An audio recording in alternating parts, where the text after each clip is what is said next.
À 27 000 années-lumière du centre de la Voie lactée, se trouve une planète de feu, de glace, d'acide et de poison. Son nom, la Terre. Notre monde abrite une grande variété d'environnements hostiles. Pourtant, contre toute attente, la vie réussit à émerger partout, même dans les conditions les plus extrêmes. Dans des glaces gelées depuis des millions d'années, dans des grottes sans air ni lumière, et même dans l'eau bouillonnante des sources chaudes de Yellowstone. Autrefois, lorsque j'étais étudiant, je suis venu voir le Grand Prismatic Spring du parc national, et j'ai été abasourdi par la profusion de couleurs. Plus tard, lorsque j'ai appris que chacune de ces couleurs provenait de différents organismes thermophiles, j'étais absolument stupéfait. Les créatures qui s'épanouissent ici nous ont amenés à penser que peut-être, dans les confins de notre système solaire, d'autres organismes aussi tenaces réussissent à vivre. Je m'appelle Gentry Lee. Je suis ingénieur en chef pour les missions d'exploration du système solaire au Jet Propulsion Laboratory. Et mon travail consiste à essayer de répondre à une question qui obsède l'humanité. Y a-t-il une vie extraterrestre ?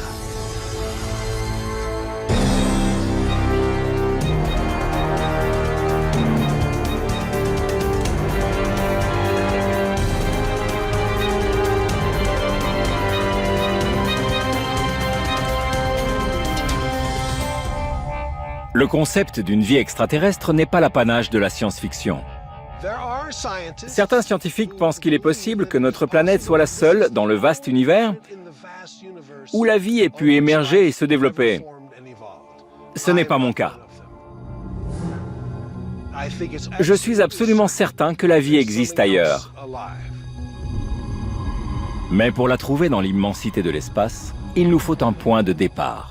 Nous suivons un principe fondamental. Nous devons commencer par chercher la vie telle que nous la connaissons. La vie a besoin d'un ingrédient crucial pour se développer. L'eau. L'eau est un des éléments constitutifs du vivant sur Terre. Et puisque nous commençons à explorer d'autres planètes, il est logique de la chercher, elle. Le leitmotiv de la quête d'une vie extraterrestre, c'est « Suivez l'eau ». Mais dans la plupart des autres corps célestes, l'environnement est bien trop extrême pour qu'on y trouve le précieux liquide. Lorsque vous étudiez le système solaire pour y chercher une trace de vie, vous pouvez éliminer d'emblée certaines planètes. Sur Vénus, les conditions sont similaires à celles qu'on imagine en enfer. La température avoisine les 500 degrés Celsius. Si un être humain s'aventurait par là, il disparaîtrait en un clin d'œil, il serait totalement désintégré. Sur Mercure, c'est la même chose. Il fait trop chaud sur une face et l'autre est trop froide et trop aride. Pourtant, sur d'autres planètes de notre système solaire, nous avons trouvé des traces d'eau. Mais les conditions pour l'émergence de la vie y sont peu propices. Températures extrêmes, atmosphère saturée de gaz toxiques et radiation intense. Ces environnements sont trop hostiles pour que la vie se développe sous forme végétale ou animale. Mais ils pourraient abriter des micro-organismes. On me demande souvent si la découverte d'un microbe dans l'espace serait vraiment importante. Et je réponds toujours en souriant que ce serait l'une des plus grandes découvertes scientifiques de l'histoire de l'humanité. Pourquoi ? Parce que cela signifierait que toutes sortes de vies pourraient être disséminées dans le ciel. Un petit groupe de scientifiques a imaginé une méthode peu orthodoxe pour découvrir si nous sommes seuls dans l'univers. On est véritablement dans un autre monde. Il y a un organisme vivant. Parce que sur notre planète aussi, on trouve des environnements très hostiles. Dans des endroits comme celui-là, on se croirait dans un autre monde. Étudier la vie ici peut nous servir de base pour explorer d'autres planètes.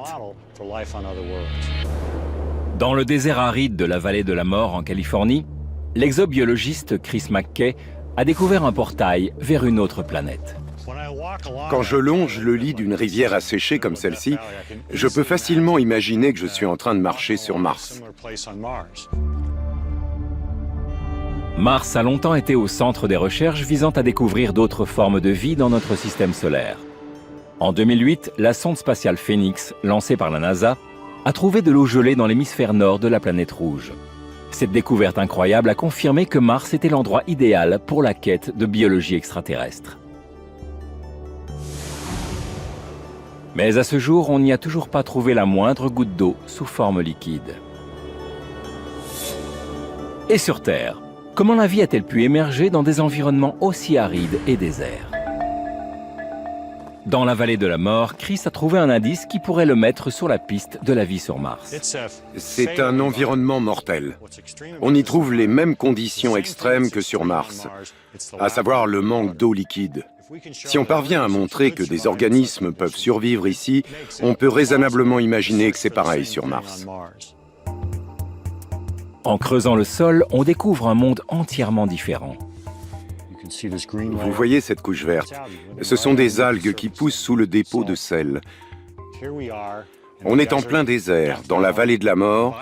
Il n'y a aucun signe de vie. Et pourtant, sous la surface de sel, la photosynthèse a lieu. Le dépôt de sel fait office de serre, qui protège ces organismes. Il laisse filtrer la lumière et, plus important encore, il conserve l'humidité. Le sous-sol est donc bien plus humide que ce qu'on pourrait imaginer dans un désert aussi aride. C'est un bel exemple de ce qu'on espère trouver sur Mars, dans une étendue salée. Il est donc possible que l'eau et peut-être même la vie soient tapis sous la surface martienne. Sur Mars, un dépôt salin comme celui-ci, qui laisse filtrer la lumière, pourrait fournir la chaleur et l'humidité nécessaires à l'éclosion de la vie, même si l'environnement extérieur ne s'y prête pas. Donc, en principe, un écosystème similaire pourrait se développer là-bas. Bien sûr, on n'y trouverait pas exactement les mêmes créatures, mais cela démontre que la vie peut apparaître et évoluer. Des preuves nouvelles viennent étayer cette hypothèse. Des deltas asséchés aux minéraux révélateurs, la géologie de la planète rouge nous apprend une chose avec certitude. Autrefois, Mars était sauvage, humide, chaude, extraordinaire, et la vie a pu s'y développer. Puis, tout a changé. Il y a 3,5 milliards d'années, cet environnement fertile s'est peu à peu transformé en paysage post-apocalyptique. Au fil du temps, la pression atmosphérique a considérablement diminué. Et l'eau s'est évaporée, laissant ainsi la planète sans protection face aux radiations destructrices du Soleil. Sans eau et avec une atmosphère aussi ténue, il est possible que certains micro-organismes, quels qu'ils soient, aient réussi à survivre sur Mars. Mais comment ce phénomène est-il possible après un tel cataclysme? Pour le savoir, des scientifiques cherchent des environnements similaires à celui que l'on trouvait sur Mars durant son premier âge, le Noachien. Ils en ont trouvé un dans la cordillère des Andes, au Chili. À cette altitude, la faible pression atmosphérique engendre une perte d'eau considérable. En conséquence, le rayonnement ultraviolet y est beaucoup plus intense, ce qui détruit les micro-organismes. Si la vie a éclos sur Mars, elle a dû être exposée à ce type de radiation. En étudiant comment la faune et la flore se sont adaptées dans les Andes, nous pourrions savoir si le processus a été le même sur Mars après le cataclysme. La vie sur Mars a-t-elle eu suffisamment de temps pour passer d'un environnement autrefois humide et protégé à un autre, beaucoup plus sec et très exposé aux rayons ultraviolets? Nathalie Cabral est exobiologiste. Elle travaille pour la NASA et l'Institut SETI. Les lacs au sommet de cette montagne sont en cours d'assèchement. Nathalie veut savoir si un organisme peut survivre à un tel changement et, le cas échéant, comment. Mais son équipe a elle aussi des problèmes d'eau. Le radiateur du camion est percé. C'est toujours comme ça. Ces camions sont déglingués. Ils sont vieux.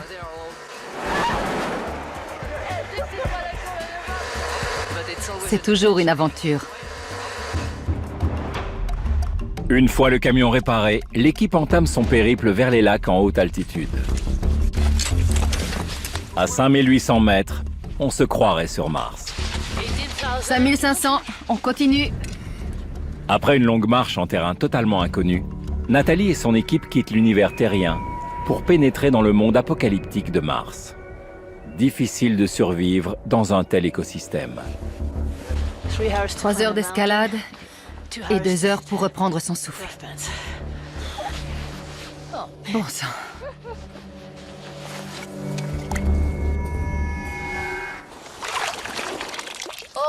Incroyable. Il y a un organisme. C'est vivant.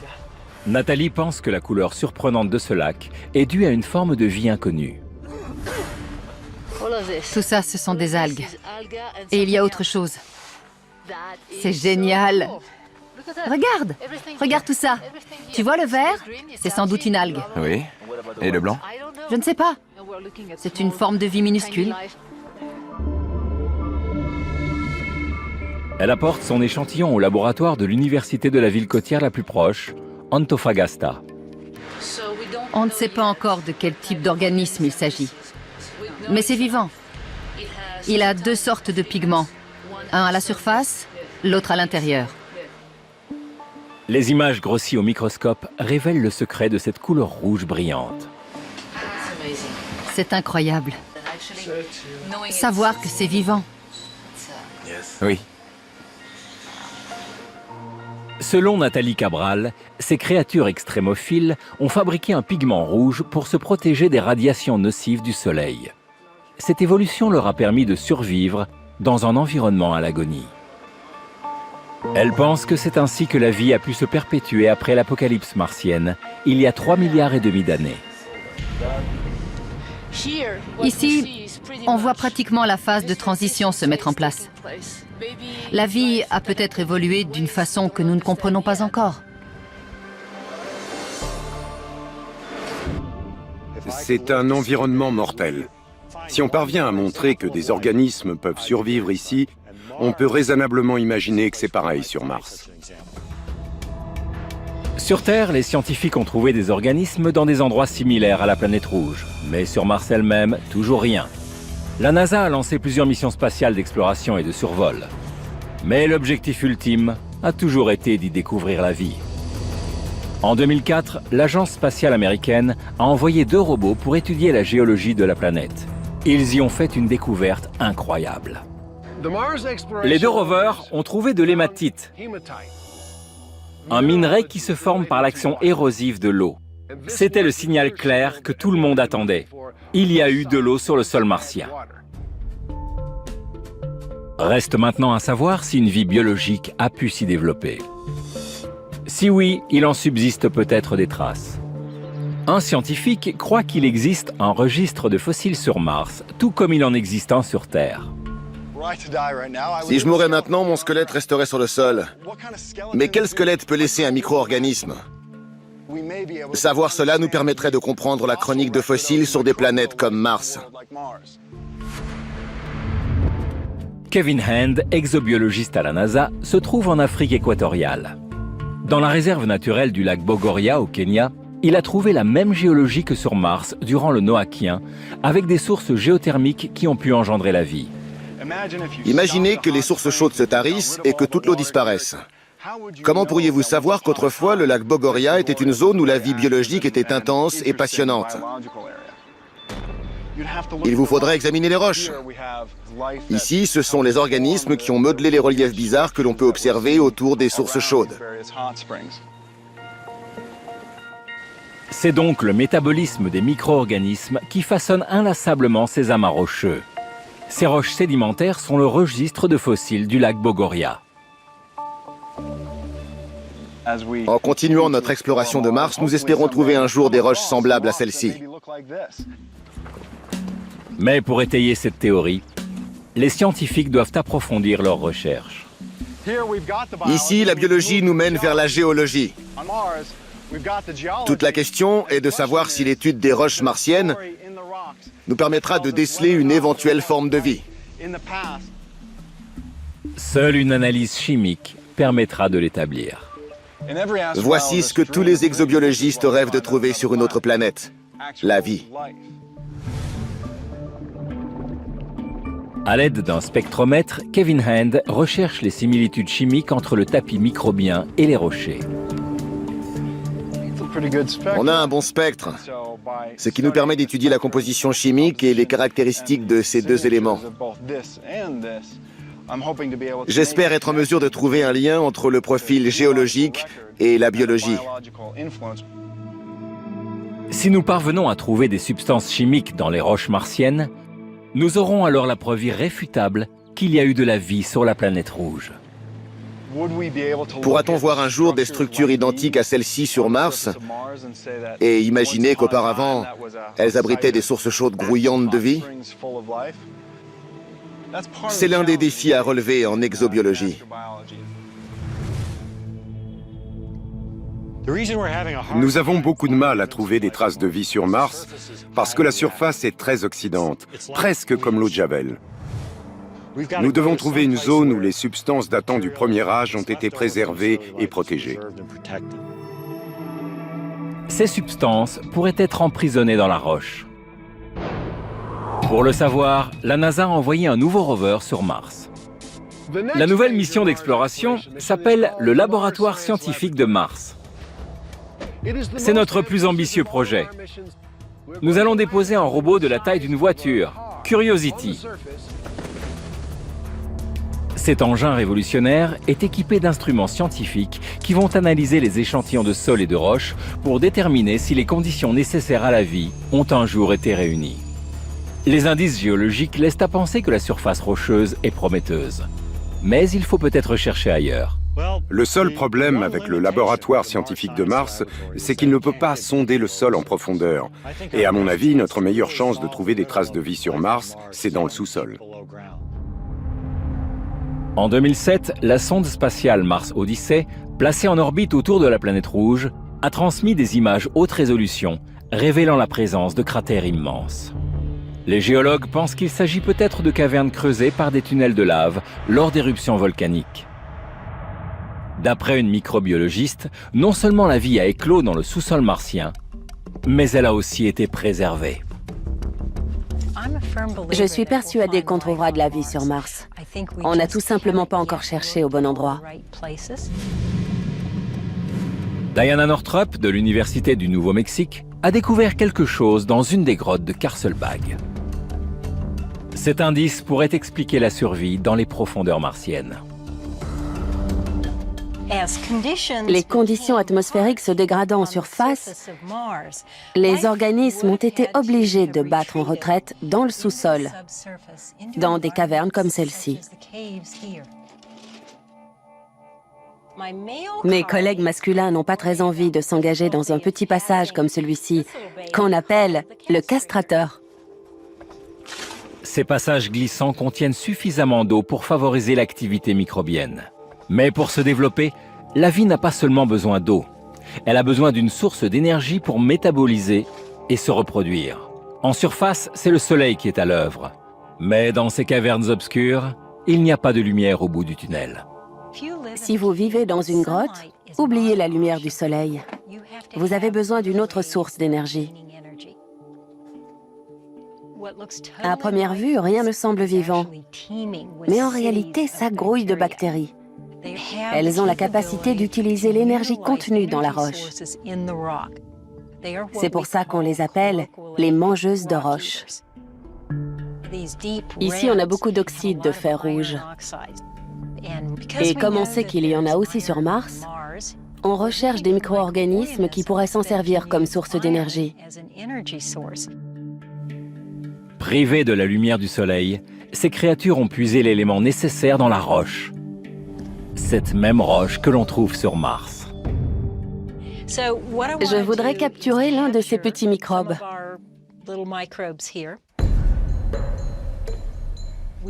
Nous savons que dans ces grottes souterraines, certains micro-organismes peuvent survivre aux radiations ultraviolettes et aux changements climatiques. Et ces conditions sont les mêmes sur Mars. Selon Diana, si des organismes ont réussi à s'adapter ici, ils ont également pu le faire sur Mars et ailleurs.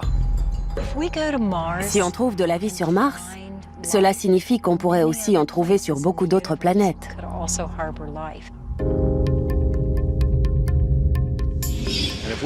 Si on trouvait un seul exemple de vie qui se serait développée différemment de la nôtre, même une vie éteinte, cela signifierait que l'origine de la vie est un phénomène banal. Pour débusquer la vie extraterrestre, les scientifiques doivent d'abord comprendre comment elle est apparue sur Terre. Nous savons que la vie est apparue sur Terre il y a environ 4 milliards d'années, 500 millions d'années après la formation de notre planète. À l'époque, l'atmosphère dépourvue d'oxygène était aussi toxique que sur Vénus, Mercure ou Mars. Ce n'était pas le jardin d'Éden. Les premiers micro-organismes ont été contraints d'évoluer dans ces conditions. Comment ont-ils fait? Les microbes survivent dans un environnement toxique que l'on pourrait croire trop hostile. Ron Orumland de l'USGS, l'Institut géologique des États-Unis, dirige une expédition qui va remonter le temps. Il pense que les sources toxiques du lac Mono, en Californie, pourraient révéler le secret de nos origines. D'après lui, les organismes qui résistent dans ce lac volcanique seraient les descendantes des premiers habitants de la planète. Et pour les débusquer, lui et son équipe ont transformé une chambre d'hôtel en laboratoire de fortune. On monte un laboratoire sur le terrain, ce qui nous permet de faire des analyses et de voir où en sont nos expérimentations. Le personnel du motel est très sympa. Il ne sait pas qu'on va chambouler toute la chambre. Mais on est un commando chimiste. C'est bon, on y va. C'est l'heure de partir pour les fameuses sources toxiques. L'équipe s'attend à trouver un environnement semblable à celui de la Terre primitive. La vie est apparue il y a environ 4 milliards d'années, mais on ne sait pas exactement sous quelle forme. Les descendants de cette première forme de vie sont peut-être quelque part dans ce lac. Aujourd'hui, on va partir en bateau pour Pau'a Island, pour s'assurer que les sources sont toujours là, ainsi que les biofilms. Et si c'est le cas, s'il vous plaît, mon Dieu, on fera des prélèvements. Ce court voyage va les transporter dans une époque révolue, lorsque les volcans et les fumées toxiques dominaient notre planète. On commence à sentir le sulfure d'hydrogène. On dirait un œuf pourri. Aux abords de l'île, cette odeur fétide est omniprésente. Ici, l'environnement est aussi toxique que sur notre planète lors de sa formation. On est véritablement dans un autre monde. Si on veut trouver de la vie sur Mars, c'est ici qu'il faut commencer à chercher. Premièrement, parce que ça coûte moins cher. Et deuxièmement, c'est plus prudent. Sur notre planète, on a trouvé des traces de vie dans les sources chaudes. Ici, l'écosystème est comparable à celui qui régnait probablement sur la Terre primitive. L'air était saturé de composés chimiques toxiques. Ammoniac, sulfure d'hydrogène, méthane et arsenic au degré 3. Sur nous, l'effet est nocif, mais pas sur ces microbes. L'équipe découvre une source bouillante qui semble avoir été épargnée par le temps. Prends-en une, on va la racler pour voir si on trouve quelque chose. C'est un mélange de cyanobactéries et de soufre élémentaire. Oui, c'est visqueux. Bon, on emporte tout ça. Cette source nous offre un aperçu de ce qu'était notre Terre primitive. Il y a 2,7 milliards d'années, les micro-organismes ont évolué pour faire de la photosynthèse qui a formé l'oxygène que nous respirons aujourd'hui.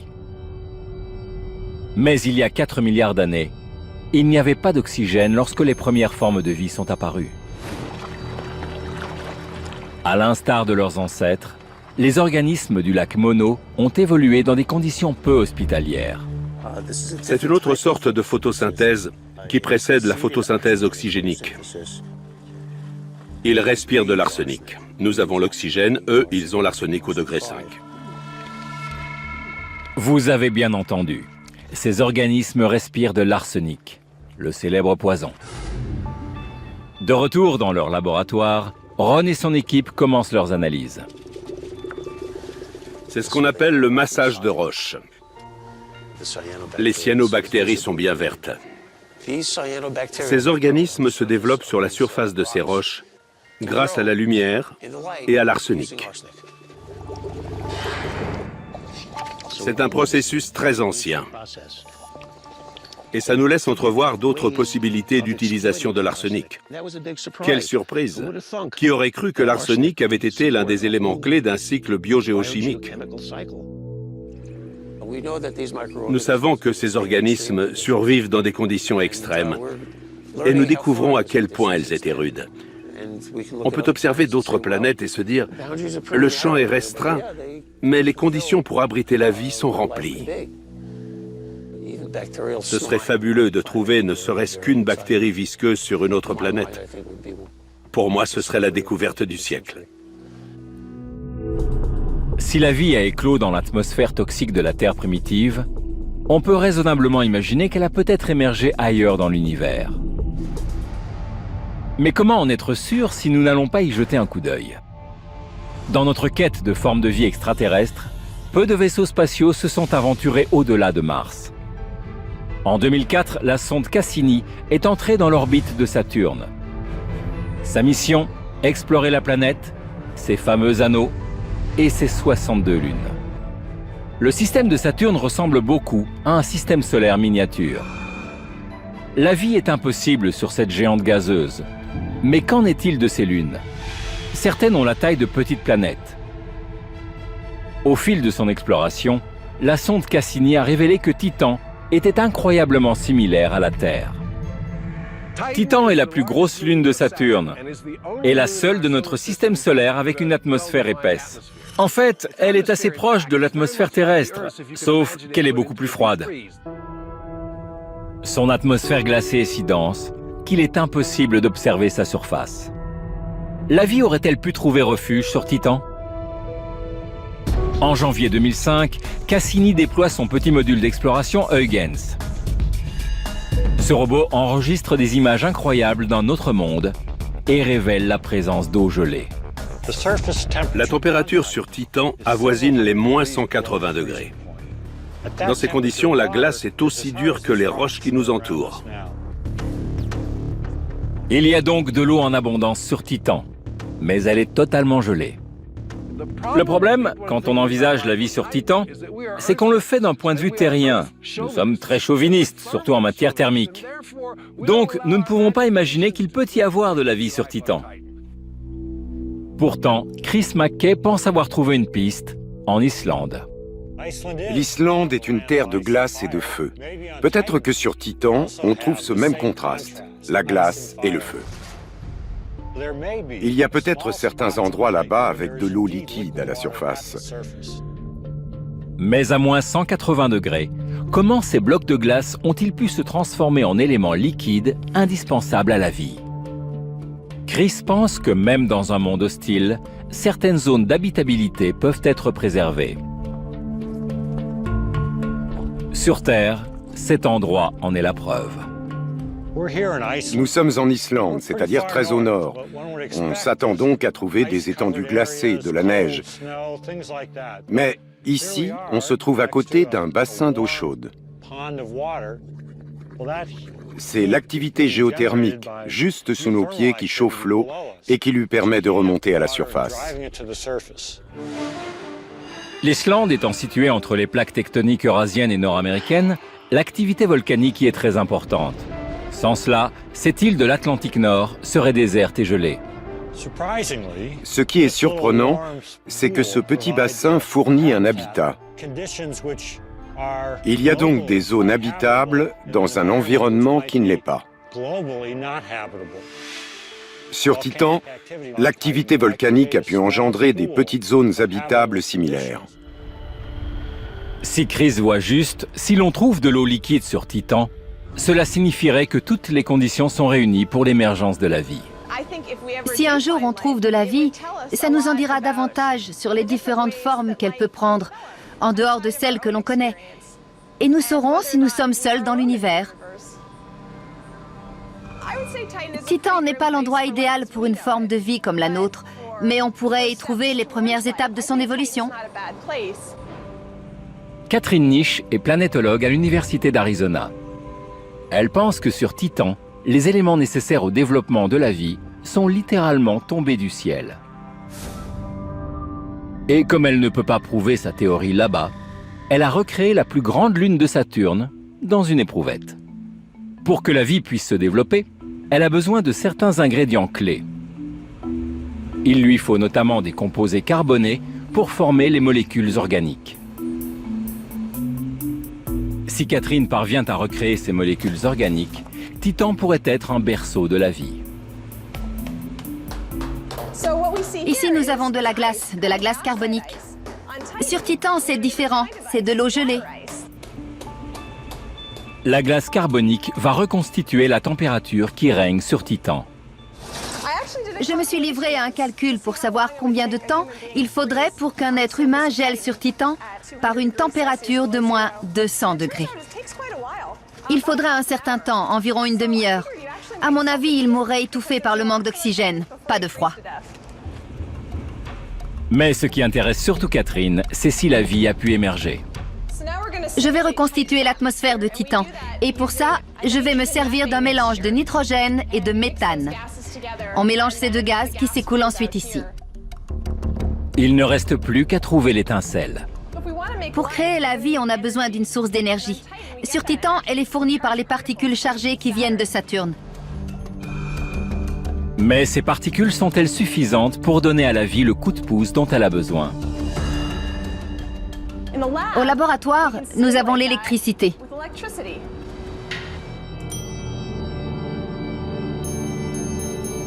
Au bout de 5 jours seulement, quelque chose d'incroyable se produit. Un étrange dépôt noir se forme dans l'éprouvette. J'adore ces expériences. J'ai l'impression d'être un savant fou. Catherine analyse la substance. Cette machine va nous dire si les ingrédients de la vie sont réunis. Nous avons les résultats de l'analyse et voici le graphique des molécules organiques que nous avons créées. Ça nous donne la composition chimique de chaque molécule. Le dépôt est composé de molécules organiques, précurseurs de la vie. Bien sûr, ces molécules elles-mêmes ne sont pas vivantes, mais c'est un bon début. Nous pouvons obtenir des molécules biologiques qui constituent les premières étapes de la vie sur Titan en mettant les molécules organiques au contact de l'eau dans un environnement provisoire liquide. Si l'expérience de Catherine s'avère concluante, il est alors possible que les mêmes molécules organiques se soient formées dans l'atmosphère pour retomber ensuite sur la surface de Titan. Imaginez une petite mare sur Titan qui contiendrait tous les ingrédients de la vie. On aurait alors un environnement habitable dans un monde froid et gelé. Même sur cette lune glacée, la vie pourrait donc trouver les composés organiques et l'eau dont elle a besoin pour éclore, effectuant ainsi la transition entre chimie et biologie. Dans cet environnement où toutes les conditions sont réunies pour que naissent différentes formes de vie, quelque chose a dû se produire. Un spécialiste pense même que la vie sur Titan pourrait défier les lois de la biologie. C'est la seule lune à posséder une atmosphère et elle est très dense. Elle est très similaire à celle de la Terre. Pourtant, à la place de l'oxygène, l'atmosphère de Titan contient un gaz toxique, le méthane. Ce composé chimique pourrait-il remplacer l'oxygène dans le processus de création de la vie? On sait que la vie peut se développer même dans une atmosphère riche en méthane, car cela s'est déjà produit dans notre système solaire. Ici même, sur Terre, il y a des milliards d'années, avant que les bactéries nous fournissent de l'oxygène, l'air était saturé de méthane. Ron Oremland est de retour au lac Mono. Cette fois, il cherche des micro-organismes bien particuliers. Je cherche des organismes qui peuvent se développer avec du méthane et sans oxygène. Ça nous permettrait d'envisager que la vie est possible sur Titan. S'il parvient à trouver un tel organisme aux abords du lac Mono, ce sera un élément de plus dans la quête de vie sur la lune de Saturne. Le scientifique ne se contente pas de suivre l'eau. Il suit également le méthane. Si vous regardez attentivement, vous verrez des petites poches de bulles dues à des suintements de gaz. Vous voyez? Dans ce bassin volcanique, Ron a trouvé des bulles de méthane. Mais pour déceler la présence d'éventuels organismes, il va devoir analyser le dépôt visqueux autour des émanations de gaz. Et une promenade le long d'une rivière dont la température s'élève à plus de 65 degrés, ce n'est pas forcément une partie de plaisir. Les sédiments sont chauds parce que nous sommes dans une zone géothermique. L'équipe, elle, a l'air de bien s'amuser. On a surnommé cet endroit la crique Speedo, en l'honneur de notre chef intrépide, le professeur Oremland.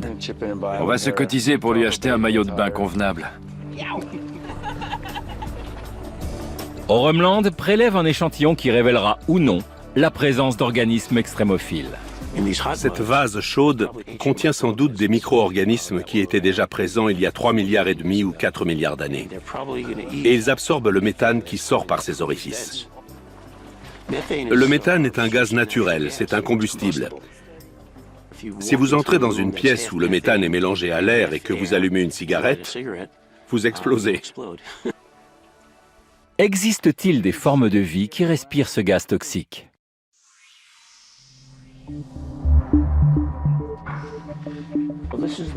C'est la carotte qu'on a prélevée hier, à la crique Speedo. Dans ce sac compartimenté, on va créer une atmosphère d'azote identique à celle qu'on trouve sur Titan. Gagné. On sent bien qu'on a réussi. Miam miam. Ce qui vous rend malade nous rend heureux. C'est toxique pour nous, mais pas pour certaines créatures. Les images grossies au microscope font apparaître des organismes unicellulaires méthanogènes qui survivent en respirant du méthane et qui pourraient donc survivre sur Titan. Ces microbes absorbent du méthane dans des conditions anaérobies. C'est une bonne comparaison avec Titan. S'il y a là-bas des régions chaudes avec de l'eau à l'état liquide, des organismes peuvent s'y développer. L'atmosphère toxique de Titan abrite peut-être la même forme de vie que celle trouvée au lac Mono. Mais elle peut aussi en abriter une bien plus étrange encore. En 2006, le radar de la sonde Cassini a détecté quelque chose d'inattendu. Certaines régions du pôle nord de Titan sont parsemées de lacs, non pas remplis d'eau, mais de méthane. Il fait si froid ici que le gaz passe à l'état liquide. Ces lacs ressemblent davantage à des fosses de bitume qu'à des étendues d'eau. Imaginez un habitant de Titan qui a envie de boire un verre et qui ingurgite du méthane liquide. Ça vous semble grotesque? Ça pourrait arriver. La plupart des scientifiques estiment que l'eau est indispensable à la vie. Mais un exobiologiste remet cette théorie en cause. La vie sur Titan ne dépend peut-être pas de l'eau, mais peut-être du méthane. La vie sur Titan serait très différente. Elle n'aurait pas besoin d'eau. On y trouverait une autre biochimie. C'est ça qui est passionnant. Dirk Schulz-Macour est exobiologiste à l'Université de Washington. Son hypothèse peu orthodoxe l'a conduit sur l'île de la Trinité, non loin des côtes du Venezuela. Ici, il a découvert un environnement huileux semblable à celui de Titan. Le Pitch Lake est un réservoir naturel, non pas d'eau, mais de bitume liquide, le même qui recouvre nos routes. Comme le méthane, l'asphalte est un combustible fossile. C'est un mélange d'hydrocarbures, des composés organiques contenant uniquement du carbone et de l'hydrogène. On sait que l'huile et l'eau ne se mélangent pas. Toute la question est de savoir si des micro-organismes peuvent survivre dans l'asphalte, avec peu, voire pas d'eau du tout. Si la vie peut émerger ici, au Pitch Lake, elle pourrait le faire aussi sur Titan.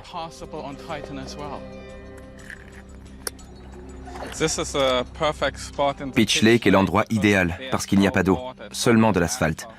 Et on peut voir aussi des bulles de gaz se former.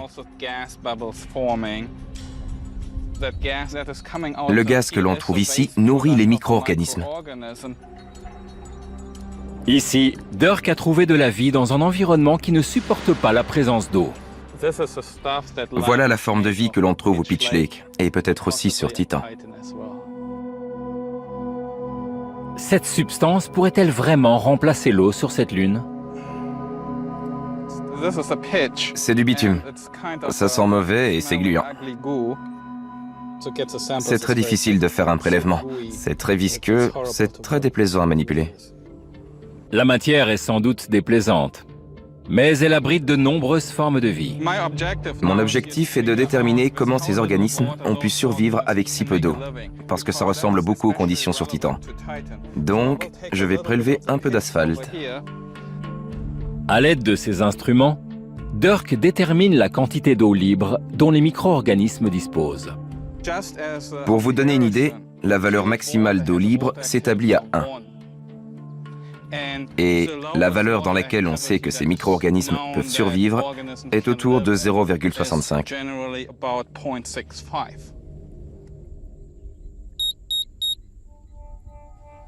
Ce que nous montre cet appareil de mesure est très intéressant, parce qu'il nous donne une valeur de 0,5. Cela signifie que la vie peut jaillir même dans une quantité d'eau infime. Les micro-organismes qui se développent dans ce bitume doivent avoir un mécanisme d'adaptation particulier pour survivre avec si peu d'eau. Cette capacité de survie étonnante prouve que même dans un environnement dépourvu d'eau et riche en hydrocarbures, des organismes peuvent se développer. Selon Dirk, les immenses lacs de méthane sur Titan pourraient fournir un habitat surprenant dans lequel s'épanouiraient des formes de vie étranges. Si nous trouvons de la vie sur Titan, ce ne sera certainement pas sous la forme que nous connaissons. S'il y a eu de la vie là-bas, elle a sans doute engendré un phénomène d'échange chimique tellement différent que nous pourrions ne pas la déceler. Ce serait certainement extraordinaire, et sans doute bien au-delà de ce qu'on peut imaginer. Pour l'instant, nous n'avons aucune preuve de vie ailleurs que sur Terre. Mais une équipe de scientifiques scrute notre système solaire à la recherche de traces d'eau, espérant trouver ainsi le saint Graal de la biologie extraterrestre. On peut concevoir que la vie ait pu apparaître grâce à un autre liquide que l'eau. Mais sur Terre, on a observé qu'aucun organisme ne peut se développer sans elle. La piste de l'eau a mené les chercheurs vers une autre lune de Saturne. La sonde Cassini effectue régulièrement des orbites autour de Saturne dans le cadre d'une mission qui devrait s'achever en 2017, ouvrant ainsi aux scientifiques de nouveaux horizons vers des mondes merveilleux. La mission Cassini explore le système de Saturne, et l'un de ses objectifs est d'analyser l'anneau E, proche d'Encelade. Et d'après ce qu'on a vu là-bas, il y a une activité, avec des jets semblables à des geysers. Les images enregistrées par Cassini sont stupéfiantes. Sur cette minuscule boule de glace, d'immenses jets de particules gelées sont projetés à des centaines de kilomètres dans l'espace. Et la quantité de particules qui jaillissent d'Encelade est 10 000 à 100 000 fois supérieure à celle projetée par les geysers du parc de Yellowstone. Certaines des particules expulsées contribuent à l'alimentation de l'anneau E. Imaginez ça, la réalité dépasse la fiction. Sur Terre, les geysers rejettent d'énormes quantités d'eau liquide. Mais comment pourrait-il y avoir des geysers dans le monde glacé d'Encelade ? Chris McKay a peut-être trouvé l'explication en Islande. Dans le sous-sol, la chaleur génère de la vapeur qui remonte vers la surface, comme on le voit juste derrière moi.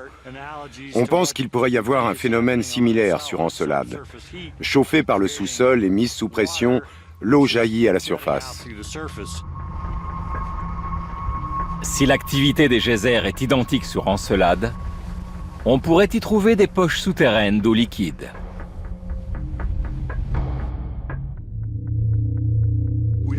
Nous ne savons pas avec certitude si les jets d'Encelade sont constitués d'eau liquide, mais c'est une éventualité.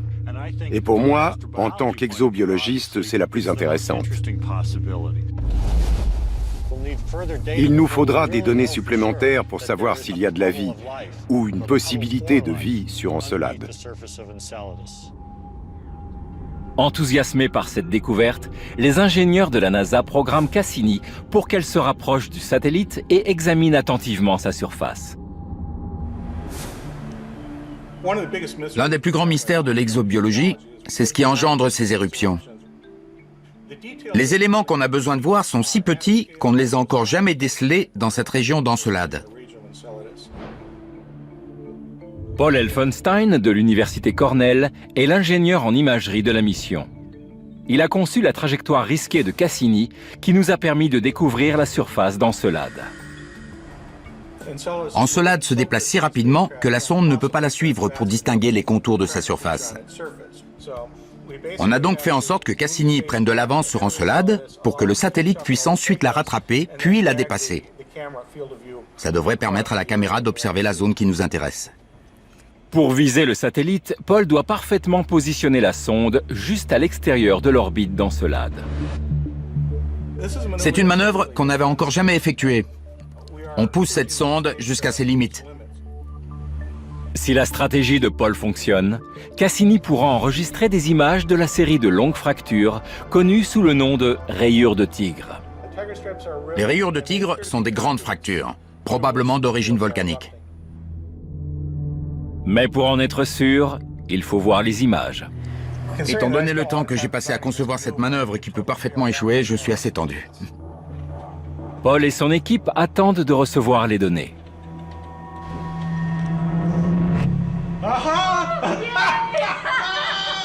C'est bon!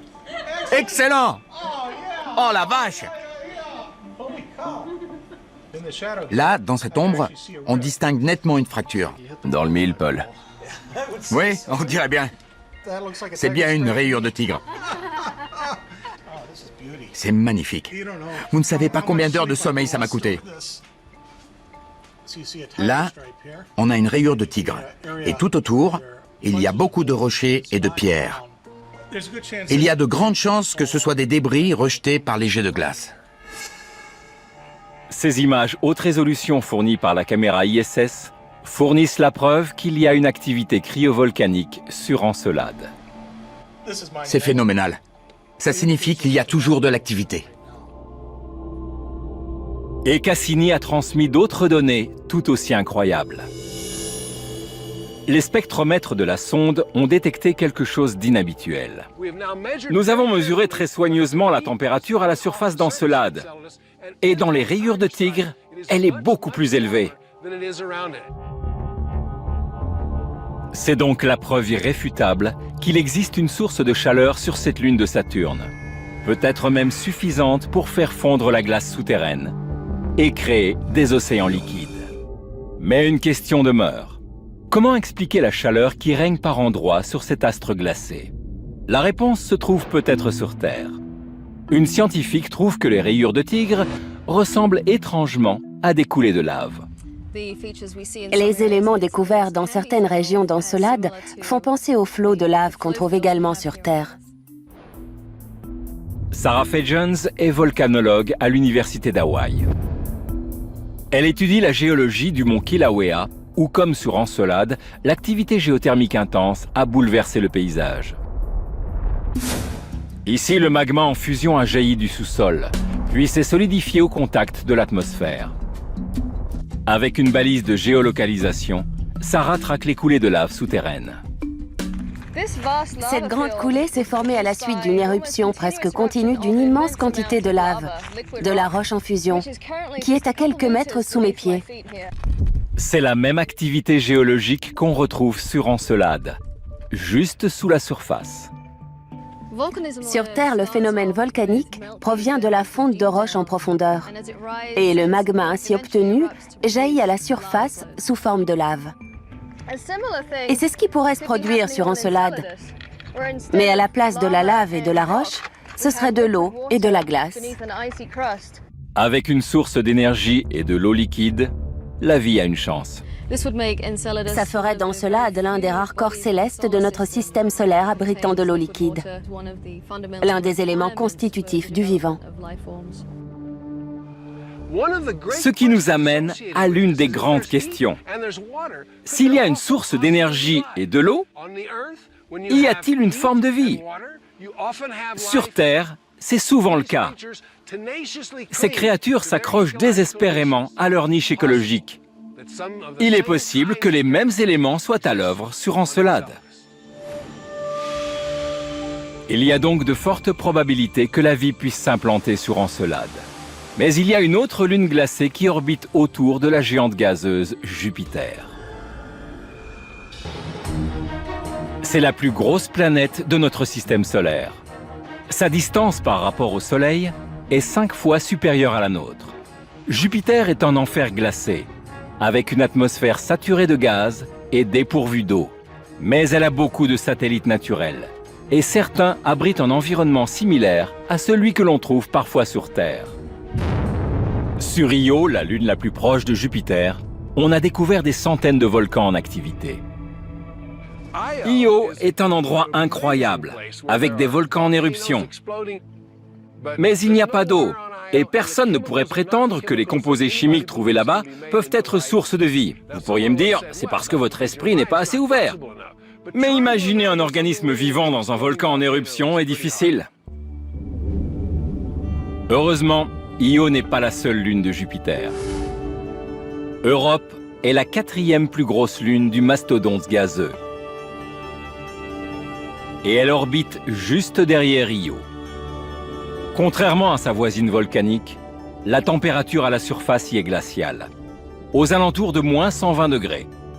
Ce satellite de glace semble n'être rien d'autre qu'une énorme boule de neige. Mais les scientifiques savent qu'il ne faut pas se fier aux apparences. En 1996, la mission spatiale de la NASA Galileo a permis de recueillir des images haute résolution de la surface d'Europe. Ces données révèlent que la croûte de glace est déchirée par un vaste réseau de fractures. L'absence de cratères signifie que la surface est en perpétuel renouvellement. Les travaux de Galilée, qui a découvert Europe avec une lunette de grossissement, nous ont appris qu'elle était relativement similaire à l'océan Arctique en hiver. Et les scientifiques sont désormais convaincus qu'un océan pourrait se tapir sous la surface d'Europe. Les fractures et les champs de glace déchiquetés semblent résulter de la force des marées dans cet océan liquide, soumis à la force gravitationnelle de Jupiter. Cette éventualité séduisante a mené un chercheur, Kevin Hand, dans un environnement a priori radicalement opposé, le lac Magadi au Kenya. On y trouve en effet des eaux qui présentent une forte teneur en sel. Comment peut-on être sûr que cet océan caché existe bien sur Europe? L'un des meilleurs moyens de découvrir si la surface de cette lune dissimule un vaste océan, c'est de mesurer la conductivité de cet océan. Et c'est l'une des raisons de ma présence ici. Cette substance blanche que vous voyez, c'est du sel. L'eau ici contient beaucoup de sel, du sel dissous. Le sel augmente la conductivité de l'eau. Et c'est ainsi qu'on établit un lien avec Europe. Lorsque l'eau contient du sel, elle est capable de conduire un courant électrique. Et c'est exactement ce que la sonde Galileo a détecté. En 2000, Galileo a scruté la surface d'Europe. Et son analyse a confirmé la présence sous la glace d'une couche conductrice de courant électrique dont l'intensité varie en fonction du champ magnétique. Cette couche ne peut être que de l'eau salée. C'est confirmé. Europe abrite un vaste réservoir d'eau. C'est l'une des données les plus importantes et les plus intéressantes sur cet océan salé d'eau liquide. Si on cherche une vie extraterrestre, l'eau liquide est un ingrédient clé, indispensable. Donc, cet immense réservoir d'eau liquide est incroyablement excitant et intriguant. Seul un robot ultra sophistiqué pourrait être capable de traverser des kilomètres de glace. Mais pour lancer une mission de cette envergure et de ce coût, il nous faudrait une preuve que la vie peut apparaître dans cet océan sous la surface. Et un scientifique pense être en mesure de dénicher cette preuve sans avoir besoin de se rendre sur place. On peut trouver une preuve de vie à distance, même si on n'a pas encore les moyens technologiques de se poser sur Europe pour y prélever des échantillons. Richard Hoover est exobiologiste à la NASA. Pour déterminer s'il y a des organismes vivants sur Europe, il va pénétrer dans les entrailles de la Terre à travers une galerie souterraine sombre et glacée en Alaska. Dans le tunnel aveugle de Fox, il espère découvrir des traces de vie sous la glace. C'est l'un des endroits les plus incroyables sur Terre. Ici, dans le tunnel creusé dans le pergélisol d'Alaska, on se croirait dans un autre monde. Nous allons faire un bond en arrière dans le temps. C'est très impressionnant. Ces blocs de glace se sont formés il y a environ 35 000 ans, à l'époque où les mammouths laineux et les tigres à dents de sabre rugissaient sur notre planète.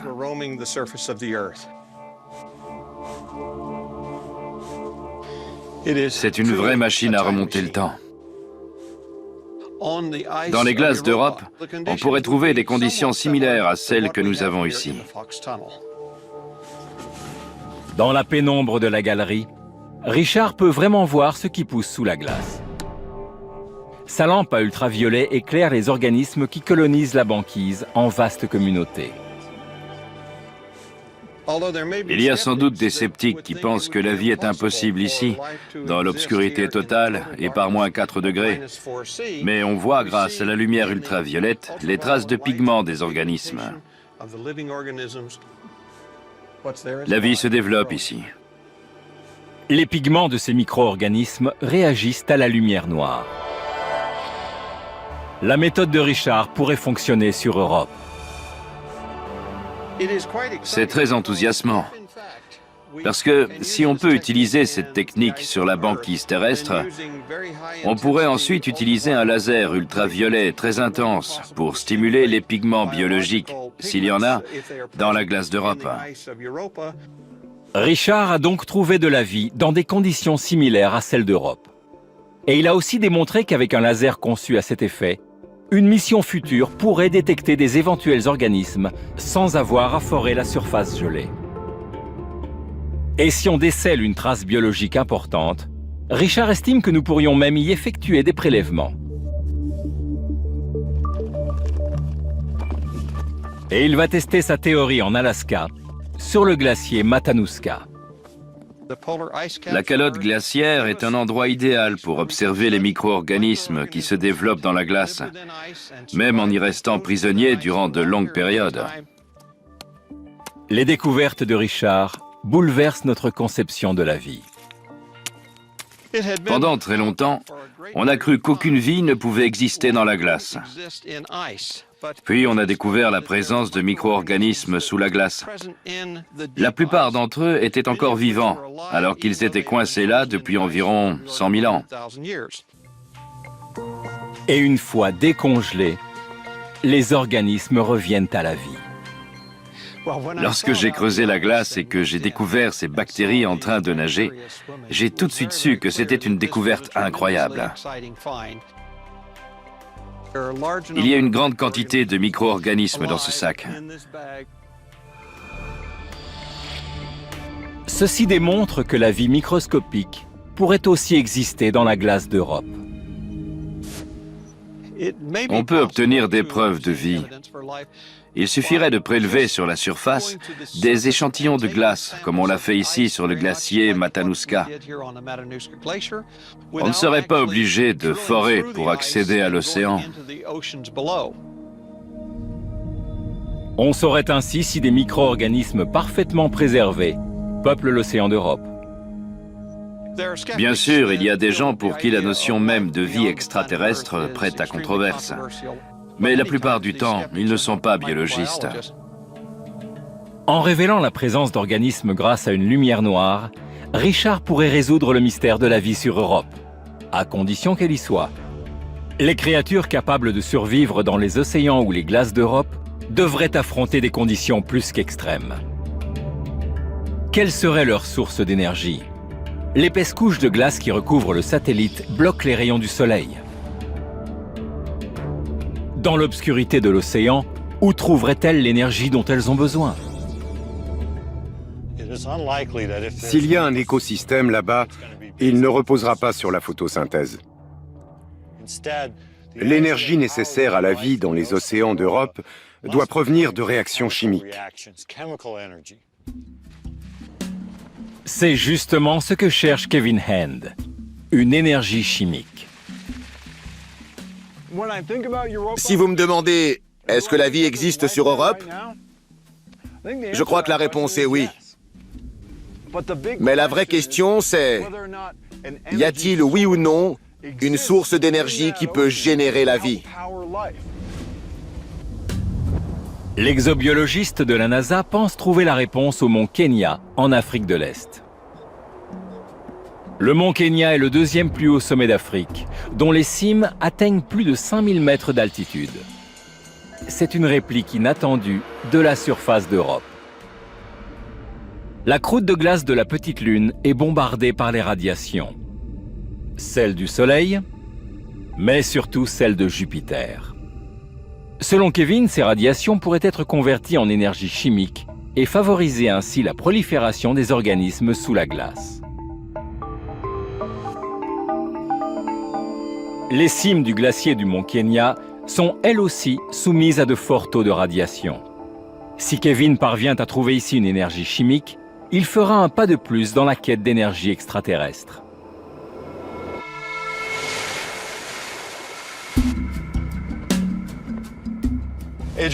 Adrian et moi allons au pied du mont Kenya.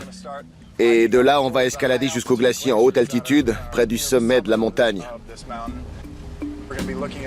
On va étudier la chimie de ces glaciers en essayant d'établir des parallèles avec ce qu'on a observé à la surface d'Europe.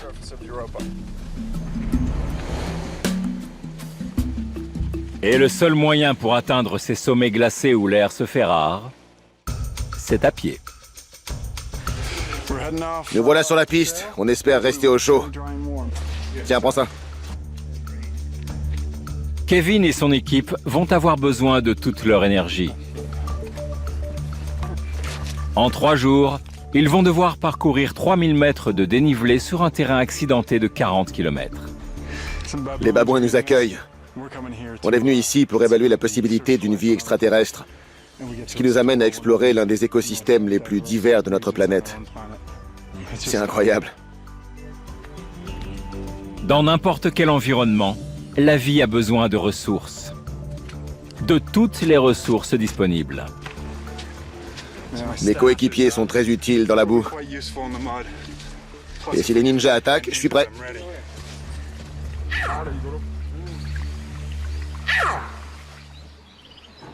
Sur Terre, la flore et la faune se sont adaptées à leur environnement. Les plantes absorbent du dioxyde de carbone et, grâce à la photosynthèse, rejettent du dioxygène. Notre atmosphère est composée d'environ 21% d'oxygène. C'est un élément manifestement indispensable à notre survie. Mais quand on cherche une vie extraterrestre, il faut sortir des sentiers battus et traquer les éléments inconnus. Au fur et à mesure de notre escalade, on arrive dans un environnement extrême. L'atmosphère devient ténue, on a de moins en moins d'oxygène, et dans ces conditions, on a du mal à respirer. Les humains ne peuvent pas s'adapter dans des conditions hostiles, mais d'autres organismes, si. Kevin pense que sur Europe, la vie a peut-être trouvé un autre moyen de se procurer de l'énergie. En gros, la vie observe son environnement et se dit « Quelle énergie chimique vais-je pouvoir utiliser ?» Et c'est ce qu'on cherche sur ces glaciers. Une chimie susceptible d'être utile à la vie. Avec de l'eau et une bonne composition chimique, la vie pourrait donc jaillir sur Europe. Mais à 3600 mètres d'altitude, Kevin jette l'éponge. Ce voyage est définitivement placé sous le signe de l'eau. Il pleut des cordes et on est trempé. Ou alors c'est l'eau qui nous envoie un signe et nous encourage dans notre quête. Quoi qu'il en soit, j'en ai un peu marre de toute cette eau. Pour la gloire de la science.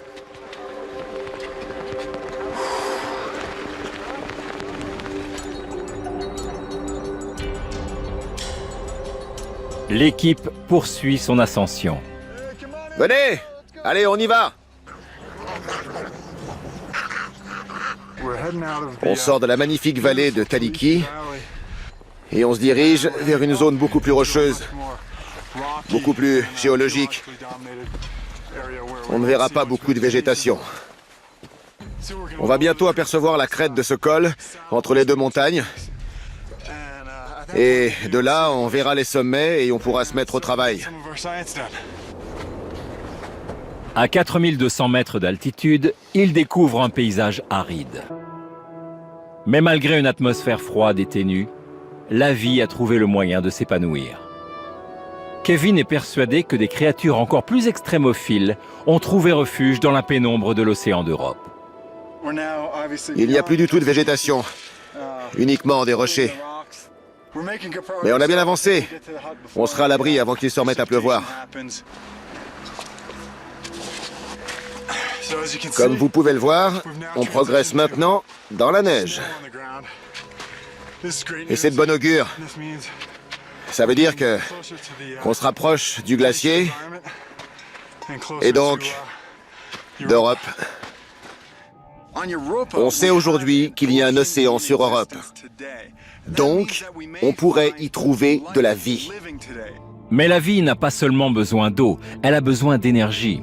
Et la croûte de glace qui recouvre la surface d'Europe empêche les rayons du soleil d'atteindre l'océan souterrain. Si on envisage la vie sur Europe, il faut se demander quel composé, dans l'océan, pourrait remplacer la lumière du soleil. L'exobiologiste cherche des éléments chimiques qui, dissous dans l'eau, pourraient fournir une énergie alternative au soleil. Mais sur cette lune déserte, d'où pourrait-il bien venir ? C'est peut-être ici, aux confins de la Terre, que Kevin et son équipe vont trouver la réponse. On continue notre ascension jusqu'au glacier pour examiner les différentes couches de glace et prélever quelques échantillons. Et ensuite, on reviendra à la cabane pour faire les analyses.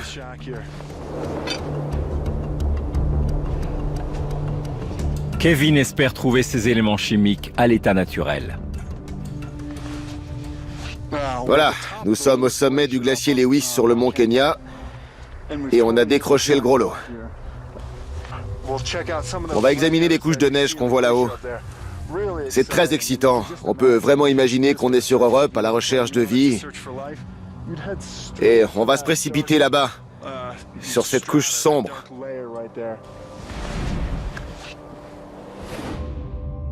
La surface d'Europe est soumise aux intenses radiations de Jupiter. Ce bombardement intensif pourrait générer une énergie chimique à la surface de la glace. Une énergie qui irait ensuite se propager dans l'océan souterrain. Le mont Kenya subit lui aussi le rayonnement ultraviolet. On est très haut et au niveau de l'équateur, donc le rayonnement ultraviolet est très intense. Avec ce petit capteur plan, je vais essayer de mesurer la quantité d'énergie libérée par les radiations du soleil. Le rayonnement pourrait être suffisamment intense pour briser les molécules de glace et produire une énergie chimique. Ce qui m'intéresse, c'est de savoir comment le rayonnement ultraviolet du soleil peut transformer l'eau qui forme la neige et la glace en quelque chose comme du peroxyde d'hydrogène. Et en quoi est-ce intéressant? Pourquoi le peroxyde d'hydrogène est-il vital sur Terre et éventuellement sur Europe? Parce que sur Terre, la vie puise son énergie dans du peroxyde d'hydrogène dissous dans l'eau. En fait, c'est un peu ce qui se produit avec une pile. Si le rayonnement ultraviolet peut transformer la glace du mont Kenya en peroxyde d'hydrogène, on pourrait alors conclure, les mêmes causes ayant les mêmes conséquences, qu'il en est de même sur Europe. Dans une pile, l'énergie d'une réaction chimique est transformée en énergie électrique. Le peroxyde d'hydrogène pourrait donc provoquer le même phénomène sur Europe. On est au cœur du noyau, au-delà de la couche de surface. Les éléments chimiques sur Europe pourraient bien être les mêmes que ceux que je recherche ici. J'ai des carottes. Kevin et son équipe retournent à la cabane pour savoir si ces carottes de glace renferment du peroxyde d'hydrogène. Ça, c'est un échantillon de la 4e strate. Il y a du peroxyde d'hydrogène dans la glace. Ça signifie que le rayonnement ultraviolet engendre une réaction chimique avec la surface neigeuse du mont Kenya. Donc, on peut trouver du peroxyde d'hydrogène aussi bien sur une vieille planète comme la Terre que sur un astre plus récent, comme Europe. C'est très important pour déterminer les conditions d'habitabilité de son océan. Des analyses plus poussées montrent même des pics d'abondance. C'est la preuve que l'océan glacé d'Europe pourrait contenir une source d'énergie. Donc on a de l'eau et une source d'énergie. Et là où il y a de l'eau et de l'énergie, il y a de l'espoir. Que signifierait la découverte de la vie sur Europe?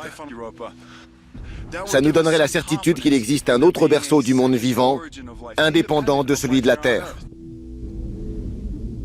Si la vie est apparue sur Terre dans des endroits apparemment inhospitaliers, elle peut aussi surgir dans des mondes inconnus. L'univers est si vaste et si beau, ce serait vraiment dommage d'être les seuls à en profiter. Si cette théorie est avérée dans notre système solaire, alors la vie pourrait être disséminée partout dans l'univers. Quand on regarde le ciel la nuit, on voit des centaines de millions d'étoiles. Il y a forcément d'autres planètes, d'autres univers, d'autres formes de vie. Et ça, on ne pourra le savoir qu'en cherchant. Et sur certains astres de notre système planétaire, la vie pourrait être au bord de l'extinction. Autrefois, Mars était peut-être un endroit humide et chaud, idéal pour que la vie s'y développe. Et il est tout à fait possible que les éléments nécessaires à la vie soient présents sous la surface d'Europe, dans l'atmosphère toxique de Titan, et même dans les magnifiques jets de glace projetés depuis les rayures de tigre d'Encelade. Pourtant, les sondes qui ont exploré ces mondes extraterrestres nous ont convaincus que cette hypothèse ne pouvait être vérifiée dans notre système solaire. Mais qu'en est-il des autres? En 2008, le télescope spatial Hubble a pris les premières photos incroyables d'un monde situé à des centaines de milliards de kilomètres en dehors de notre système planétaire. Ces images nous donnent envie de pousser plus loin les recherches. Certaines de ces planètes pourraient abriter la vie sous une forme complexe, voire intelligente. Si on trouve une planète avec d'autres formes de vie plus complexes, ça nous donnera une nouvelle direction dans nos recherches et notre compréhension d'une vie extraterrestre. Et pour augmenter nos chances de trouver la vie dans d'autres systèmes solaires, commençons par chercher des planètes similaires à la nôtre. Qu'est-ce qui rend notre planète si hospitalière? Comment se fait-il que la Terre présente une telle biodiversité? Cet endroit est incroyable. Ici, on voit la Terre se diviser. Pour l'exobiologiste Chris McKay, c'est la géologie de notre planète qui la rend si fertile. Il espère résoudre le mystère de la vie au-delà de notre système solaire grâce aux paysages escarpés de l'Islande, l'île située entre deux plaques tectoniques. Ici, la plaque nord-américaine s'étend à l'ouest et la plaque eurasienne à l'est. On est juste au milieu, à l'endroit où elles se divisent. C'est ici que l'histoire a commencé. Imaginez cette scène il y a quelques millions d'années. La Terre déchirée en deux. Durant des millions d'années, à cause de la tectonique des plaques, l'Islande a été le théâtre de tremblements de terre dévastateurs et d'éruptions volcaniques intenses. Les plaques tectoniques dérivent et se heurtent, forçant la croûte terrestre à plonger dans les profondeurs, puis à remonter sous forme de lave. Cette lave jaillit ensuite dans des éruptions volcaniques, ce qui permet le renouvellement constant de la surface de la Terre. On se croirait dans un paysage paisible de rochers et d'arbres, mais en fait l'activité géologique est très intense. Presque sous nos pieds, des roches en fusion sont en mouvement. Elles refaçonnent continuellement la surface de la Terre. Elles sont en quelque sorte le cœur de la Terre. Et toute cette activité, la formation de nouvelles roches volcaniques, est le mécanisme de recyclage de notre planète. Le recyclage est nécessaire, à l'échelle humaine comme à l'échelle planétaire. Grâce à la tectonique des plaques, les éléments chimiques indispensables à la vie sont ainsi recyclés. Cette mousse ne nous ressemble pas, et pourtant nous sommes composés des mêmes molécules. Cette forme de vie, comme toutes celles qu'on trouve sur Terre, est faite de matière organique et de carbone. Si on n'avait pas ce système de recyclage, il y aurait des énormes tas de matière organique qui s'amasseraient, et très vite, on serait à court de carbone. Donc on a besoin d'un processus qui jette ce qui est vieux pour en faire du neuf. Sur Terre, c'est la tectonique des plaques qui s'en charge. Sans ces plaques tectoniques, la Terre serait un monde glacé, mort, comme Mars. Mais comment ce phénomène est-il possible? En fait, en matière de planète, plus c'est gros et mieux c'est. C'est un axiome universel. La taille, c'est important. Cet endroit, comme notre planète d'ailleurs, est unique dans notre système solaire. La Terre est la seule planète habitable grâce à la tectonique des plaques. Mars est trop petite. La bonne taille, c'est la Terre. La Terre est donc une gigantesque cocotte minute. Seules les planètes aussi grandes que la nôtre disposent d'une chaleur interne suffisante pour se recycler elles-mêmes et créer la vie. Mais si une planète est trop grosse, sa force gravitationnelle est si intense qu'elle empêche les plaques de bouger. Elle empêche la tectonique des plaques. C'est donc sa taille qui rend notre planète si particulière. Heureusement, la galaxie est immense. Il y a des milliards d'étoiles. Elle contient aussi beaucoup de planètes qui nous prêtent assistance et d'autres encore à découvrir. Et nous aimerions bien savoir s'il y a d'autres mondes comme le nôtre. Dimitar Sasselov dirige le Harvard Origins of Life Initiative depuis l'observatoire astronomique Whipple en Arizona. Ici, sur le mont Hopkins, des télescopes recherchent des planètes de la taille de la Terre. Et ils viennent juste d'en détecter une, à 408 années-lumière de chez nous. C'est toujours excitant de découvrir une nouvelle planète. Ce que vous voyez sur ce graphique ici, c'est en quelque sorte son empreinte. Et l'un des principaux moyens pour détecter un corps céleste, c'est ce qu'on appelle la méthode de transit. Lorsqu'une planète orbite autour de son étoile, elle en masque la lumière à chaque révolution. Et le télescope peut ainsi la repérer grâce à d'infimes variations de lumière. Les 3 premières heures, et il n'y a pas de variation de lumière. Et tout à coup, ça diminue. Voilà le moment où la planète est passée devant son étoile. Ce graphique nous donne la position d'une planète. Et la baisse du niveau de lumière nous renseigne également sur la taille de cette planète. Celle-ci est aussi grosse que Jupiter. Mais selon Gil Esquerdo, l'opérateur du télescope, elle n'est pas habitable. C'est autour de cette étoile qu'on a découvert la nuit dernière une planète de la taille de Jupiter. D'après ce qu'on sait, Jupiter est d'une taille relativement banale dans l'univers, mais on ne peut pas y vivre. C'est une énorme boule de gaz. En matière de détection de planètes, la volonté seule ne suffit pas. Il faut en avoir les moyens.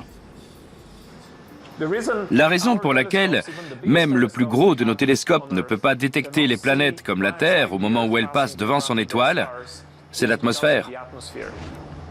Les gaz présents dans l'atmosphère terrestre distordent la lumière des étoiles lointaines, empêchant ainsi les télescopes de discerner un objet aussi petit que la Terre.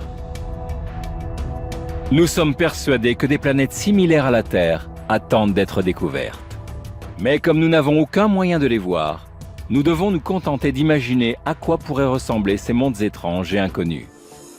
Pourtant, un nouvel instrument de mesure est en train de bouleverser les règles du jeu en éliminant l'atmosphère du circuit. L'objectif principal du télescope Kepler consiste à détecter des corps célestes orbitant autour d'étoiles. Sa mission, trouver des planètes de la taille de la Terre offrant des conditions habitables avec de l'eau liquide. Ces planètes devront être idéales pour l'éclosion d'une forme de vie complexe, peut-être même intelligente. Si notre modèle de formation des planètes est exact, en 2013, Kepler aura localisé entre 150 et 200 planètes semblables à la Terre, orbitant autour d'étoiles. Imaginez ce que cela signifie. Des endroits remplis d'eau liquide, avec des soleils et des orbites stables, qui existent peut-être depuis des milliards d'années, et où la vie s'est formée. Tant de questions se bousculeraient dans ma tête. Y a-t-il de la vie? Et si oui, à quoi ressemble-t-elle? Kepler va commencer à répondre en déterminant les masses et les orbites de ces planètes. Mais pour comprendre exactement de quoi il s'agit, il nous faudra l'aide de données supplémentaires révélant la composition chimique de ces astres. Au sol, les télescopes de l'observatoire Whipple tenteront de corroborer les résultats fournis par Kepler. Mais pour cela, il va falloir une sérieuse remise à neuf. Dimitar Sasselov pense avoir trouvé un moyen de contourner le problème de l'atmosphère. C'est ici que la magie opère. Voici le laser vert. Il est tellement puissant que j'ai besoin d'une protection. Il va nous dire de quoi sont composées les planètes que Kepler va trouver. Une fois qu'on saura ça, on pourra commencer à parler de chimie et de possibilités de vie. Cet appareil est un laser hélium-néon. Lorsqu'une planète orbite autour de son étoile, sa force gravitationnelle la pousse légèrement vers cette étoile, causant un phénomène d'oscillation. Jusque-là, aucun télescope terrestre ne pouvait mesurer un tel phénomène. C'est une boîte à merveilles. Ce laser est 100 fois plus précis que tous les instruments qu'on a pu avoir ici. Il nous permet de détecter l'infime mouvement d'une planète comme la Terre quand elle est attirée vers son étoile, à des distances entre 100 et 500 années-lumière. Mais la Terre parvient à se dégager très doucement, à une vitesse d'environ 9 cm par seconde. Ça correspond au mouvement que je fais au-dessus de cette boîte. S'ils trouvent des planètes de la taille de la nôtre, avec la même force gravitationnelle qui les pousse vers leur étoile, le télescope Kepler nous ouvrira une fenêtre gigantesque sur des mondes inconnus. Avec ces informations, on pourra déterminer s'ils sont faits de roches et d'eau, s'ils sont arides ou s'il y a des océans. Tous ces éléments sont importants pour faire naître la vie. Mais il nous faudrait ce fameux chaînon manquant, celui qu'on voudrait si désespérément avoir, pas seulement pour découvrir une autre planète, mais surtout pour l'étudier.